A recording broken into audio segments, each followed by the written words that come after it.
Hello and welcome to our first edition of VH2AM, the voice of NRMA Road Service. I'm David Brown from our Public Relations Department and I'll be comparing these tapes. Helping me in this task will be Elizabeth Shaw, our Manager of Internal Communications. Hello, Elizabeth. Hello, David. You must be very happy to see an example of good communications like this going on. David, I'm quite delighted about this innovative measure that's being taken at Road Service, and I do hope the patrols will really enjoy it. Good, and I'd like to talk about your particular job in a bit more detail later on. Of course, the purpose of this tape is keeping you, the patrols, in touch with the things that are going on in the NRMA and to give you the opportunity to have feedback about the organisation and to your colleagues as well. Also in this tape, we'll be talking to Ray Willing, our Chief Executive Officer, so he can tell us about how the NRMA is going at the moment and what we can look forward to in the future. We'll be talking with Peter Corrigan, the General Manager of Insurance, about the rebate scheme, how long it will go for and what it means to our customers. David Piper will join us to give us an update on CTP insurance, and we'll have some handy hints from 3 patrolmen. That is, ideas and suggestions that they found helpful out on the road. But first, let's talk to the Manager of Special Projects at Road Service, Ted Dent. G'day, Ted. G'day, David. Ted, whenever I think of musicians recording a record, they always seem to take days or even weeks or months to get the thing done, when I think they've only got to sing a few songs. You yourself must have found out that it takes a lot of work to produce a tape, something like this. Yes, that's right, David. There's an unbelievable amount of procedure to cover before you can start producing. But that's behind us now. To see it at this stage is indeed satisfying. My hope, David, is that it'll go a long way towards filling our communication gap at Road Service. So, Ted, where does this call sign VH2AM come from? Well, David, the call sign VH2AM, that's the Road Service radio identification. It's been with us since 1949. But because today we're mostly data, it's very rarely heard. In those days, of course, in the earlier days, you had to identify your station every time you actually made a transmission. So, for example, a patrolman or the radio operator was calling a patrolman. He would call the patrol, but before he could actually go into the job details, he would have to identify the station, such as VH2AM. So I guess a few of the older guys might remember, and it might roll off their tongue very easily, David. There is a story, I've written a story on the back of the inlay card, which is included in the cassette case. About the call sign? About VH2AM. And there's also some other information that the patrol can enter on that particular piece of paper that you've put in there. Yes. On the opposite side of the VH2AM story is a section there where the patrol can make some inquiries in regard to this tape, the content of this tape, or if he wants to let us know about something that we'd dearly love to know about, he can fill out the details on there, send it in to us, and we'll get back to him by phone and set up some sort of a meeting with him. He might also make some suggestion of some of the material that he might like covered in future tapes, based on the sort of questions he's getting from our customers and members when he deals with them on the road. Exactly. There's a lot of our patrols have asked questions about various NRMA products, particularly finance and travel, accommodation, the rebate scheme, which I understand Peter Corrigan will be talking about later on today. They're the sort of questions that patrols are asked, and if they don't have that information, and currently we don't, if they don't have that information, they flounder on what it is they're going to tell the member. Well, I think it's always good that we can give just some basic information so they can have confidence when they're dealing with a member out on the road. Ted, thanks very much, and maybe at a bit later date we might talk about some of your other special projects that you're doing through Road Service. Yes, thanks, David. And in a moment we'll talk to Ray Willing, our Chief Executive Officer.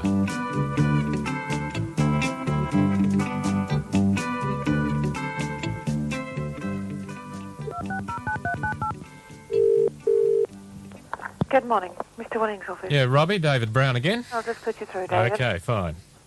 Well, to launch our audio newsletter, we have on the line Ray Willing, our Chief Executive Officer. G'day, Ray.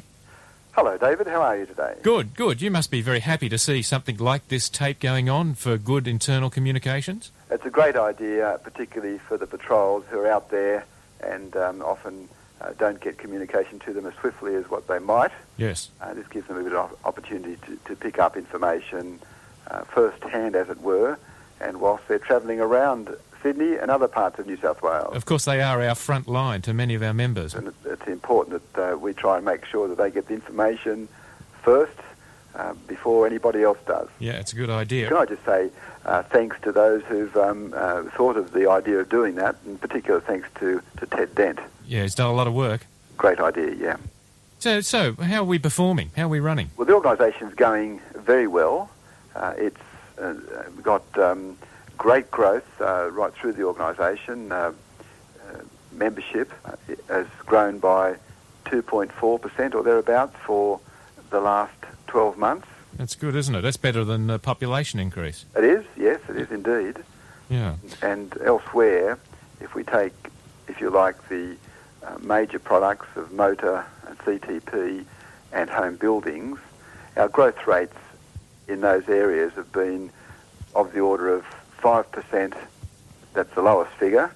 Really? For motor.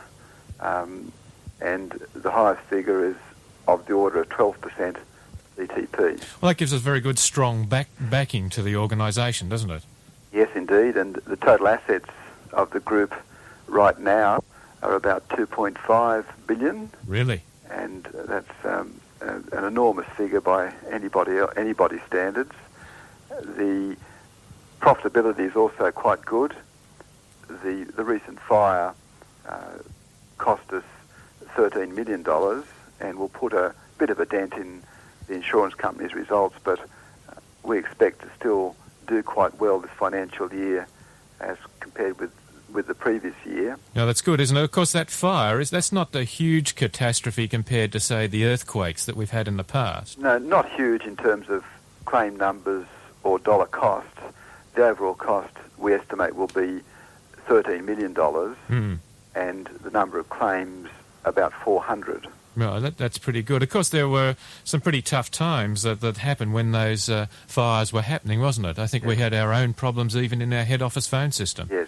Well, in fact, I think the unfortunate part about the fire losses is that the emotional content of each claim will be very, very high. Yeah. And we'll have to deal with policyholders who've lost photos of their kids and photos of their family and their house and so on that are irreplaceable, and those sorts of things are very difficult to deal with.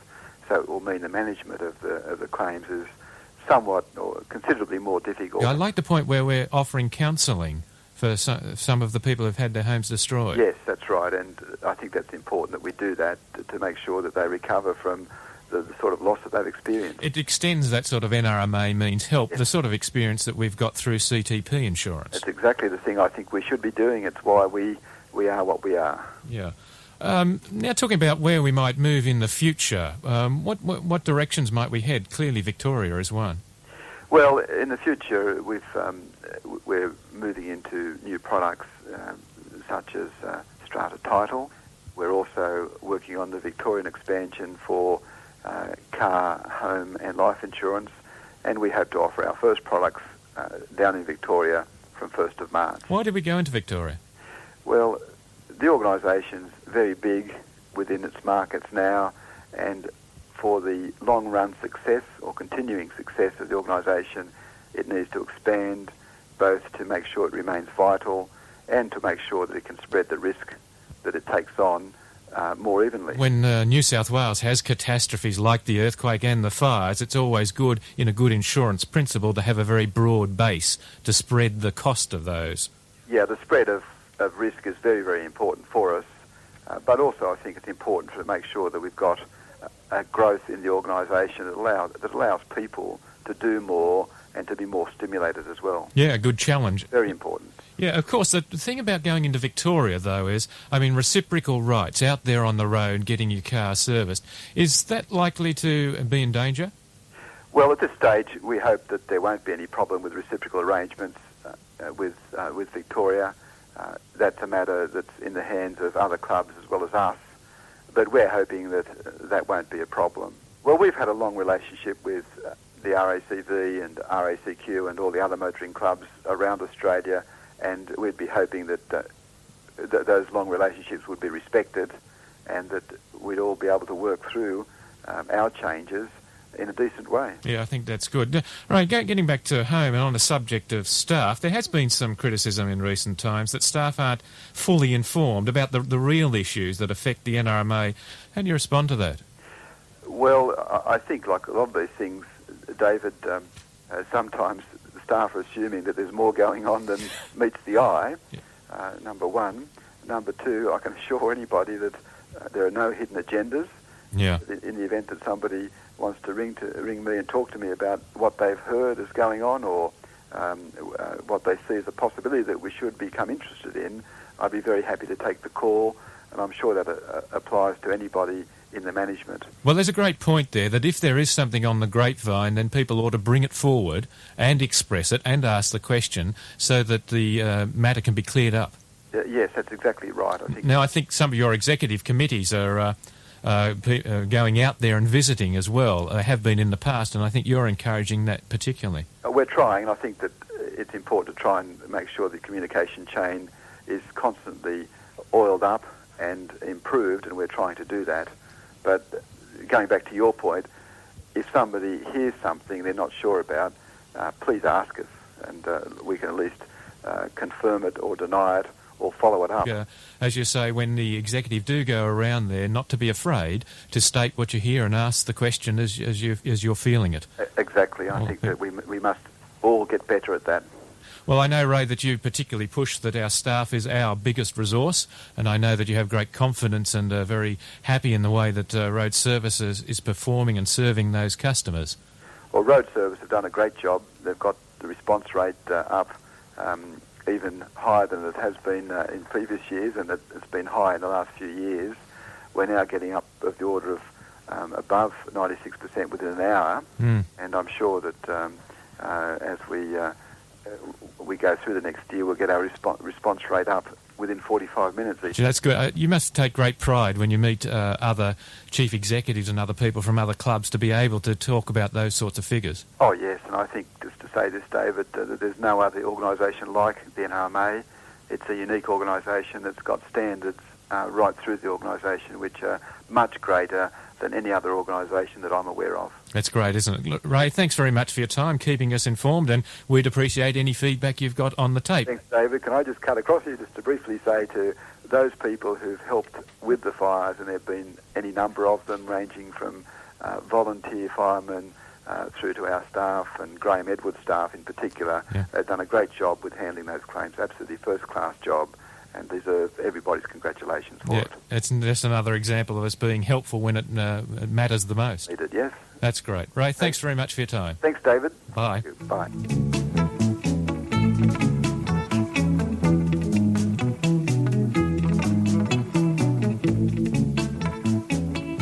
This is VH2AM, the voice of NRMA Road Service. Here's a handy hint. And this time we go to the Newcastle area with Bill Williams. G'day, Bill. Good morning, David. Now, you've got a story to tell me that's a conjecture between a family dispute and what was a technical problem, haven't you?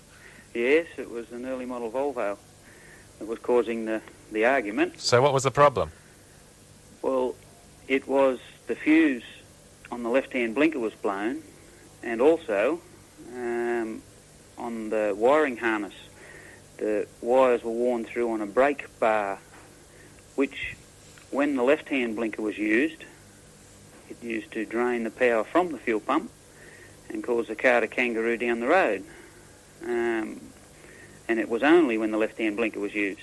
Oh, right. So the husband's trip that he travelled in it was only right-hand turns. But when the wife went shopping or to the gym, which was left-hand turns, she had all the troubles. So I was mediator and technical advisor. Yeah, well, I'm glad you clarified that. For a moment there, I thought we might have trouble with the Anti-Discrimination Board. No. So there was a technical reason. There was a technical reason, just a worn wire and a blown fuse. Okay. Bill, that's a great story, and thanks very much for telling us that.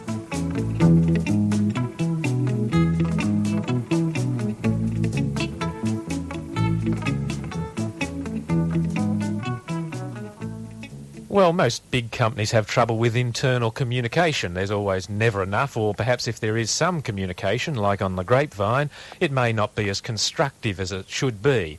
Well, the answer isn't necessarily just to keep sending out memos, loading people up with paper. That may be part of the answer, but not necessarily all of it.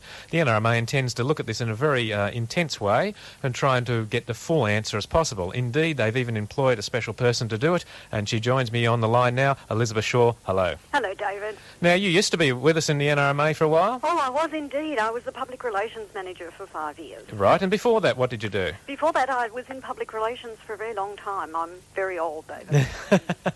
No, not that old. And things like the hospitals and such. That's right, yes. Yes. I was with the Eastern, what is now the Eastern Area Health Service prior to coming to the NRMA. So you know all about the need for communication and getting various departments and sections aware of what people are doing. What's the title of your job that now you've come back to us with? The NRMA has appointed me as the Manager of Internal Communications. It's a new position. They've not had anybody in that position before, and they've seen the need for somebody to coordinate the communications in the organisation, and they've offered me the job. That's lovely. Great to have you back. Now, you said coordinate. You're not looking to get a huge staff there, are you? No, David, I'm not. The communications in the organisation come out from lots and lots of areas, and what I'm looking at doing is providing a type of umbrella, a service to all the people who put out some sort of staff communication, try and pull those together, and so we do, in fact, restrict the amount of paper across people's desks, and we get the information across to people in the NRMA more effectively. What would be some examples? There are all sorts of ways to do it, and different people like it done in different ways. You can do it by videotape, you can do it by audio tape, you can do it by writing memos, you can do it by staff magazines. It's been proven that staff mostly like information given to them from their immediate manager on a face-to-face basis, and we'll be improving that situation as well. So, for example, you may be handing out some other tapes or some form of communication, but it may go to a manager who in turn then delivers that face-to-face to his staff. I think that's an ideal way to do it, actually. I think it's really good because the manager can then take responsibility for communicating with his staff, and I think that's what managers ought to do. And also they can get some feedback immediately from the staff as well. Absolutely, and what I am hoping will happen is that I can get some of that feedback as well from the managers so that we can give the staff the sorts of things that they need. Well, of course, it's not always convenient to be able to speak face-to-face with your manager, and things like tapes, the very thing that we're doing at the moment, represents one way of communicating with a particular group within the organisation. A very effective way, David. Yeah, and again, you would stress the need for feedback from that. Absolutely. So absolutely. Yeah, which is part of the whole process. That's right. Communication is a two-way street. It's not just managers telling staff what they think. It's staff also giving feedback to managers on the way they'd like the information presented, the sort of information that they're interested in, and those sorts of things. It's a two-way street. Yeah, and that's great. Look, it's great to have you back on board, and what a great project that you're working on there. David, thank you very much, and my very best wishes to everybody at RSH. Good. Elizabeth Shaw, I've been talking to, the new Manager of Internal Communications. This is the end of Side 1. Please turn the tape over now for Side 2.